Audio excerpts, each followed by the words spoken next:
Tantor Audio, a division of Recorded Books, presents Hannah's Choice by Jan Drexler. Narrated by C.S.E. Cooney. 1. Conestoga Creek, Lancaster County, October, 1842. Hannah Yoder stamped her feet against the October evening chill seeping through her shoes. Darkness already reigned under the towering trees along Conestoga Creek, although the evening sky had shone pale blue as she walked along the path at the edge of the oat field minutes ago. The north wind gusted, sweeping bare fingers of branches back and forth against scudding clouds. Where was Adam? She had been surprised to see a signal after supper when Mum had asked her to check on the meat in the smokehouse. She had been surprised to see the bit of cloth hanging on the blackberry bushes so late in the day. They had used the signal since they were children, ever since Adam had discovered that they both liked spying birds' nests in the woods. She shivered a little. The cloth on the brambles had been blue instead of the yellow Adam always used. It could be a mistake. Perhaps one of her brothers had caught his shirt on the brambles instead. A breeze fluttered dry leaves still clinging to the underbrush around her. She would wait a few minutes more and then go back into the house.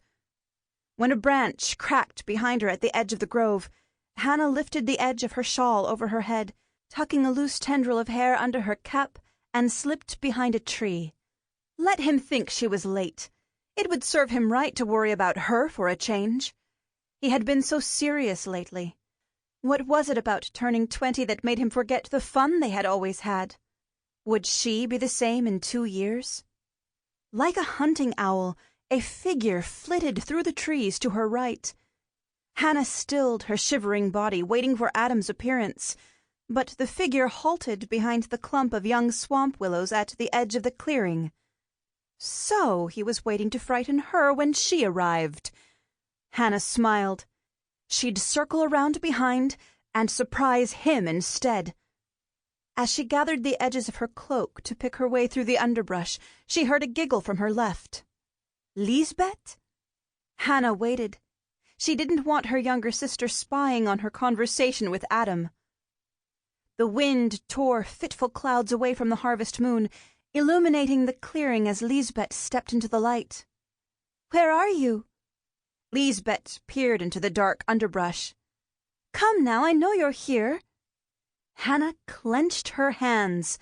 Lisbeth was like a pesky gnat at times, always following her when she wanted to be alone. She was ready to step out from behind the tree to confront her when Lisbeth spoke again, in English instead of Deutsch. "George, stop playing games with me.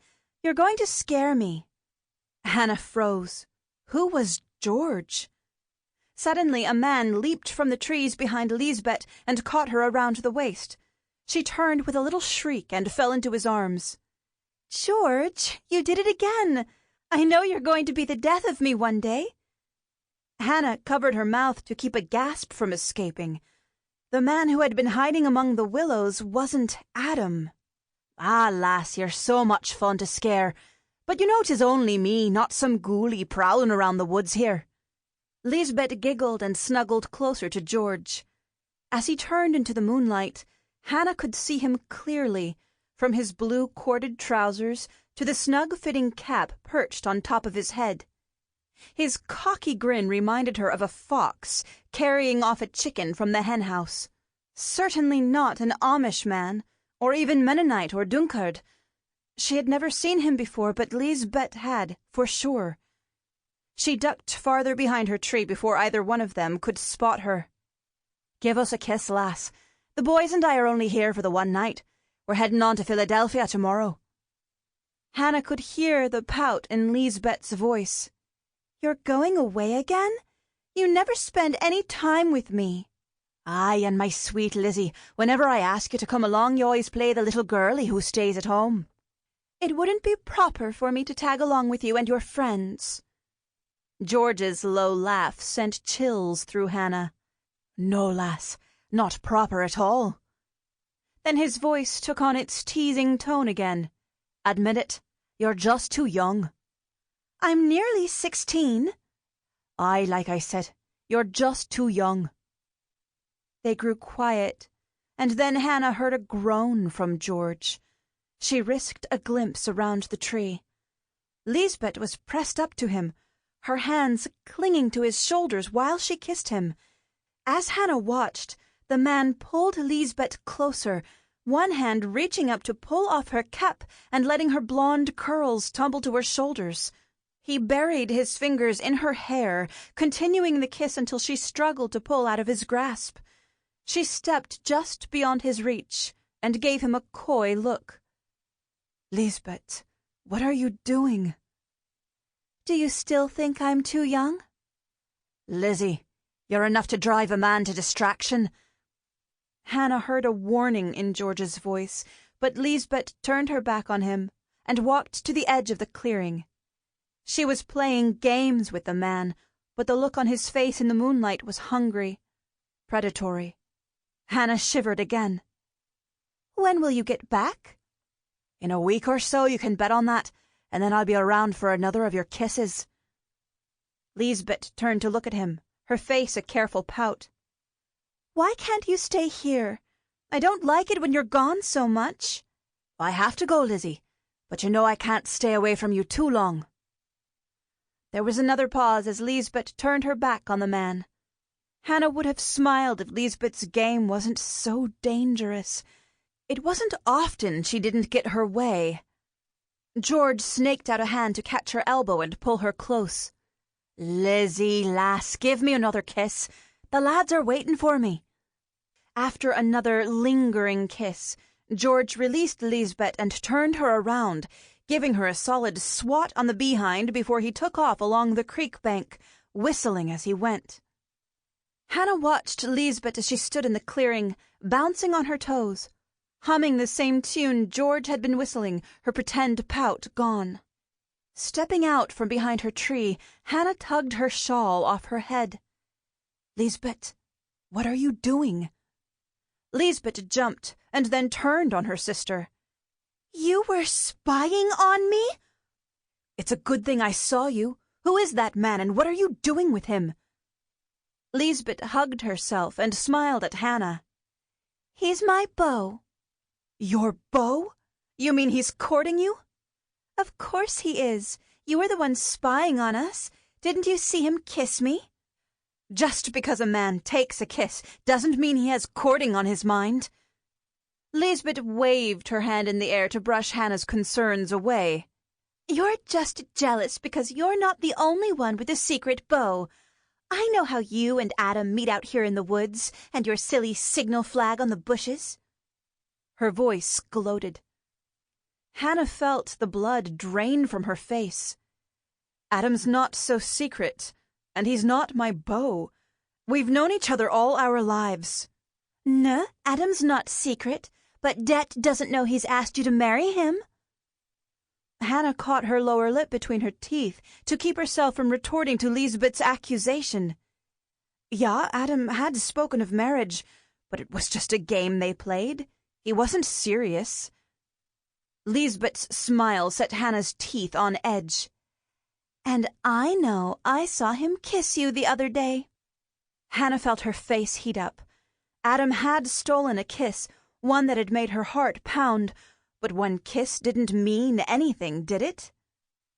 Surely you can't compare that to what I just saw between you and that. His name is George McIvy, and I'm going to marry him. Lisbeth, you can't. I am, and you can't stop me. If you say anything to Dat, I'll tell him all about how you and Adam have been sneaking around. Lisbeth lifted her chin as she faced Hannah. I'll tell Mum, too. Lisbeth, not Mum. You'll set her off on one of her spells, Hannah protested. But Lisbeth had won the argument. There was nothing she could do to stop her sister except give in to her demands, the way she had for the last 9 years. Lisbeth still played the delicate invalid, even though Hannah suspected she had outgrown the effects of the diphtheria long ago. And she couldn't have Lisbeth spreading tales about their neighbor. It didn't matter that Hannah was 18 and well into courting age. Adam wasn't Amish. "Then you keep my secret, and I'll keep yours," Lisbeth said. Hannah hesitated. Lisbeth smiled the way she always did when she knew she was getting her way, and her eyes glinted in the moonlight. "But what if that man is dangerous? Can he be trusted? How long have you known him?" A frown crossed Lisbeth's face, and then the moon disappeared behind another cloud and the clearing was shadowed once more. Hannah could barely see her sister's silhouette against the darker trees behind her. When Lisbeth spoke, her voice was unsure. "I've known him long enough, and he's never been anything but kind to me." "He isn't one of us. He isn't Amish." "He isn't a backward Dutchman, you mean?" Lisbeth's voice was bitter, her uncertainty vanishing as quickly as it came. Hannah gasped. "You better not let Dad hear you talk like that." "Don't worry, I won't. But you can bet I won't be marrying any stick-in-the-mud farmer, either." Hannah took a step toward her sister. "But Lisbeth, you'll break Mom's heart. Promise me you won't see him anymore." Lisbeth shrugged, the movement only a rustle in the dark. "Whatever you want." She turned and ran back toward the house, a shadow in the night. Left alone in the clearing, Hannah wavered. Following Lisbeth would be a waste with her sister's harsh words ringing between them. The wind blew another swirl of leaves along the floor of the clearing, propelling Hannah's feet to action. Could she confide in Johanna? No, as much as she loved her best friend, she was too aware of Johanna's loose tongue. Prone to gossip, that's what she was, and this secret wouldn't bear gossip. Hannah followed the path along the creek bank toward the Metzler's farm, the path she had traveled often on a sunny afternoon, but never in the dark of night. Adam would know what to do. He would know if Lisbeth was in danger from this George McIvy. Skirting the family cemetery, Hannah glanced at the graves of her little sisters and brother, the small mounds covered with scattered leaves. Mum would be out here tomorrow, clearing them off again. The path led her down to a runlet that drained water from the fields into Conestoga Creek. She jumped over the mud at the bottom and struggled through the loose leaves up the other side. The neighbor's farm, Adam's family farm, was just ahead. The wind had blown the last of the lingering clouds away, and the farm building stood silent in the evening, the stone corners sharp and clear in the moonlight. Hannah paused at the edge of the creek bank, where the trail led away from the trees toward the white frame house. Lanterns glowed in the windows, but should she dare knock on the door? It wasn't late, even though the evening sky was covered in stars, but if she disturbed the family now, there would be questions. As she watched, the barn door opened, and Adam stood silhouetted against the lighted interior. He closed the door and disappeared into the shadows on the other side of the barn, away from the house. He must be feeding the cattle his father had put in the pen there, waiting for butchering day. Hannah hurried around the back of the barn. For sure, there he was, throwing hay into the pen. She circled the split-rail fence and came toward him just as he landed the pitchfork into the haystack one more time. The breeze pulled at his black coat, hanging unbuttoned and loose on his tall frame, but his broad-brimmed hat stayed securely on his head. He saw her coming and rested the fork's tines on the ground. "Isn't it a bit late for you to be taking a stroll?" His face was shadowed from the moonlight, but Hannah could hear the concern in his voice. "Adam, I need to talk to you." Adam stuck the pitchfork into the hay and came toward her, taking her hands when he reached her. They were rough and calloused, a farmer's hands, cold in the night air. "Is there something wrong? Is that why you brave a dark, windy night to find me?" Hannah took a deep breath, resisting the urge to step into his strong embrace. How many times had he banished her fears through the years? But this was different. "Lisbeth told one of those teamsters about our signal, and they've been using it to meet. I saw the cloth and thought it was from you. I found them together in the clearing behind the barn. I'm afraid for her." Adam leaned against the fence rail and pulled her toward him. Moonlight threw shadows.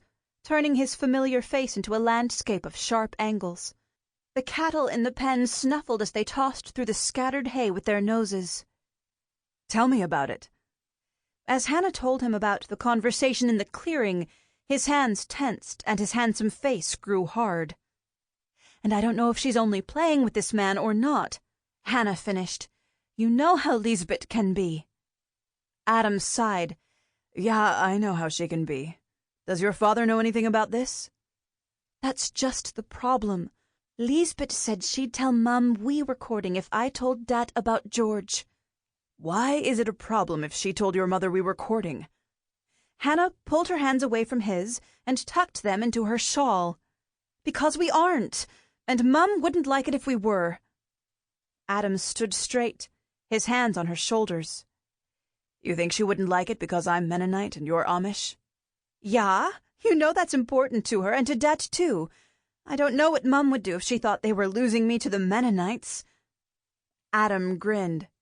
"That's not a bad thing, is it? Our churches are so similar, there's no reason to keep us separate." "But there is, Adam." Hannah stepped away from him. "You know there is. But if Mum thought she was losing both Lisbeth and me, what can I do?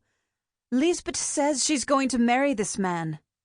"Lisbeth has always been like one of these leaves blowing in the wind. Do you really think she's going to follow this path very long?" Hannah shuddered, thinking of the way George had pulled Lisbeth close as she had kissed him. What if she's already followed it too far? What if he takes her away before she decides she wants something different? "Do you think that might happen?" Hannah nodded. Adam would know how to fix this mess. She had always relied on him to help. "There's little we can do, but I'll try to keep a watch. Maybe I can stop him before he tries to visit her again." "He said he was going to be away for a while. He told Lisbeth he was on his way to Philadelphia." "So, the time to watch will be when he comes back. I'll keep my eyes open for any strangers around." Adam reached out and lifted her chin. "Don't worry, Hannah. Everything will be all right." Would it be all right? Would Lisbeth come to her senses?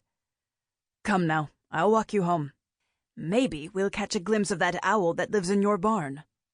Hannah let Adam lead her on the path back home, casting glances up into the tree branches as they went. She had never seen an owl in Dad's barn, but she watched for one just the same. It was better than dwelling on Lisbeth. 2. The north wind had grown stronger during the night, blowing through the tops of the trees above the road, sending red and yellow leaves swirling down to the forest floor below in the early morning light. Here and there, through the woods on either side of the road, butternuts and acorns peppered to the ground among the crisp leaves. Fat squirrels rooting among the litter ignored Dad's wagon, intent on gathering as much of the bounty as they could before the swirling leaves turned to snowflakes. Hannah pulled her shawl more tightly around her shoulders and ran to catch up with the old Conestoga wagon lumbering along the road ahead. Looking past the horses, she could see the open country dotted with houses and farms that surrounded Lancaster. Dad wouldn't want her to fall behind this close to town. As the road emerged from the woods, it widened so that Hannah could walk next to him as he kept pace with Bepli, the left-wheel horse. "It should be a good market day, yeah?" Hannah's voice puffed from trying to keep up with Dad's pace. "Yeah, for sure. Since it's the last of the year, we should have plenty of customers." Dad clicked his tongue at the horses, but Bepli and Blitz were well used to this route and the weight of the wagon. They flicked their ears but kept on their plodding way. "I'm glad you were able to come along to help sell your mum's goods. The women customers would rather deal with you than with me, I think." "I didn't want you to make the trip alone. I don't know why Lisbeth didn't want to come." "She's still a little girl in many ways." Dad sighed and rubbed the back of his neck. "She's nearly 16. When I was her age—" "You were never her age, Hannah." He flicked a fly away from Bepli's ears with his whip. "You've always been wise beyond your years." Hannah glanced at him, but he kept his eyes on the horses now that they were nearing the houses on the outskirts of the town. Wise? She didn't feel wise. If she was wise, she wouldn't be so up and down, so confused about what her life was to be. A wise woman knew her place in life and was content. Hannah felt more like the creek on a spring day, with snowmelt churning the cloudy brown water into a mass of eddies and ripples. They passed houses lining the road, closely spaced with only a small patch between them for a garden. Townfolk who depended on the farmers bringing goods into Lancaster on market day. Hannah's pace quickened when she caught sight of the roof of the central market square. Soon Det would be haggling with the Philadelphia buyers for his furniture, and she would be greeting the local housewives looking for garden produce. She had packed the last of the tomatoes for this trip, barrels of apples and plenty of squash and corn. Mum had also sent several lengths of her soft wool cloth. Det's Leicester sheep were known for their long, soft fleece, and Mum wove yards of extra cloth every year to sell at the autumn market day. And she would spend the entire day free from Lisbeth's smug face. Lisbeth had made sure she knew the tale of Adam courting her would reach Mum's ears if Hannah let anything slip out about George. She would paint a grim picture, true or not. She was always quick to stretch the facts to fit her story in order to make things go her way. Dad turned the team down the street leading to the market square, past a tavern where a group of teamsters stood on the corner. They were dressed the same way that George had been and spoke with the same lilting accents. One of them gestured toward the wagon with his tankard as they passed and bent to say something to his friends. Hannah didn't hear what was said, but the derisive laughter told her well enough that it had been another crude joke about the Amish. She turned her face away from them. "Hurry up." Dad pulled the team to a halt in their usual place and climbed into the wagon. "We must get unloaded. We're late this morning." Hannah took the kitchen chair Dad handed her to the edge of their space and set it down. They unloaded the rest of the furniture quickly, neighboring vendors giving a hand with the heavy pieces. Dad brought her a long board to set across a couple of empty barrels, and she laid out the heavy squashes and pumpkins, then put some of the apples from a barrel into a basket so they could be inspected easily. A woman came up just as Hannah laid Mum's finely woven lengths of wool out for display. She lifted the edge of the walnut-brown piece and fingered it. "You're the Yoders from up Conestoga Creek, aren't you?" She smiled at Hannah, her hair curled like fat sausages on either side of her face. "I bought a length of wool from you last year, and I've had so many compliments on the dress I made with it. I hoped you would bring more this year." Mum tried a new blue dye receipt this year. Hannah unwrapped 3 more lengths from the bundle, and while the woman fingered each one, Hannah noticed some men were gathering around Dad's furniture. It looked like they were going to have a busy morning. "This blue is lovely, as well as the green." As Hannah waited for the woman to make up her mind, another woman paused to examine the late-season tomatoes. Yeah, it was going to be a busy morning. By noon, the furniture was gone, loaded onto a freight wagon heading toward the railroad station and then on to Philadelphia. The wool cloth and produce had been sold, as well as 3 bundles of wool fleece. Hannah had watched the coins drop into Dad's pouch, hoping that somehow there might be enough to buy some bread from the bakery. One time, long ago, he had brought home a loaf of soft yeast bread from the Lancaster bakery, and she had never forgotten it. The bread they baked at home had a much coarser texture. Fanny had loved the Lancaster bread so much, Hannah had given half of her piece to her sister. Was there soft bread like that in the blessed land? But that was before. Dad hadn't bought bread from the bakery since. Hannah stamped one foot and then the other, trying to keep them warm while she waited for the next customer. She could divide her life into before and after. The time before the little ones died was wrapped in shadows, like clouds over a sunny day. Once in a while the clouds pulled back to reveal a glimpse of that time when she, Lisbeth, and Fanny were inseparable, sisters forever. But today and every day were after. The hard, empty days of after. As the sun started its downward journey, the crowds dispersed. Market day was over. "I'm going to get the horses, Hannah. You wait here, yeah?" Hannah watched the other families packing their wagons with leftover goods. Dad had already loaded the cotton cloth he had bought into the wagon, with paper packets of cinnamon and pepper he had purchased tucked safely into the folds. Children ran between the wagons while their mothers said goodbye to friends they may not see until next market day in the spring. A strain of music drifted over the chattering voices, pulling Hannah's attention to the tavern on the far corner. The teamsters were gathered around a table, singing a bawdy drinking song. One of the men played a fiddle, while another trilled an accompaniment on a penny whistle. Hannah found herself humming along with the rollicking tune before she stopped herself. Glancing around to see if anyone had noticed her, Hannah looked back at the teamsters. Her curiosity turned to suspicion when she heard a familiar voice rise above the rest. Yeah, that was George McIvy for sure. Didn't he tell Lisbeth he was leaving for Philadelphia early this morning? A girl from the tavern brought a handful of tankards to the table, and as Hannah watched, George McIvy grabbed her around the waist and pulled her down on his lap, grinning at his friends. He gave her a loud kiss, and then let her go with a swat to her behind, just as he had with Lisbeth the night before. Hannah looked away from the scene. How a decent person could act that way in public! But of course he wasn't a decent person. How had Lisbeth gotten herself mixed up with someone like that? If she knew what Hannah had seen, she wouldn't be so smitten with the man. When Dad came back from the livery with the horses, Hannah helped him hitch the team to the wagon. The well-trained team stood quietly while he fastened the traces and buckled the harnesses. After the full load coming to town, they would have a light load to haul home. Hannah glanced at George McIvy again as the group launched into another song, and Dad noticed the direction of her gaze. "Pay no attention to them, Hannah. Those fellows are here one day and gone the next, and good riddance." "I've never seen them before, have you?" He didn't give the teamsters a glance, but finished hitching the horses.